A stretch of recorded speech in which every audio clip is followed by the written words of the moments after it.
સમગ્ર મહેસાણા જિલ્લો હોય કે બનાસકાંઠા જિલ્લો હોય, હું લગભગ માનું ત્યાં સુધી 50% ઉપરની વસ્તી એ ઠાકોર સમાજની છે. અને તમામ જગ્યાએ દૂધ ભરાવનાર એ ઠાકોર સમાજના સૌથી વધારે ગ્રાહકો છે.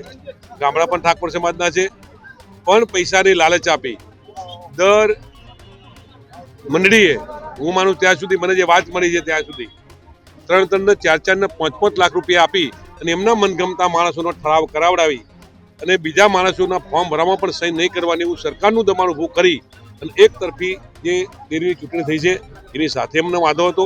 એટલા માટે મારા સમાજમાં કહ્યું છે કે સમાજમાં ક્યાંક આપણા સમાજના 1, 2 કે 4, 5 ડાયરેક્ટરો હોય તો અમારા સમાજના દીકરા દીકરીઓ પણ ક્યાંક નોકરી કરતા હોય એમાં પણ કોઈ શંકાને સ્થાન નથી. મતો ખરીદ્યા છે. એક ડેરીના એક મંત્રી કે પ્રમુખને મત જેનું ઠરાવમાં નામ આવ્યું છે એવા લોકોને 5 લાખ રૂપિયા આપી મત ખરીદવાનો કાર્યક્રમ કરી અને એમને બિનહરીફ કરવાનો પ્રયત્ન કર્યો છે.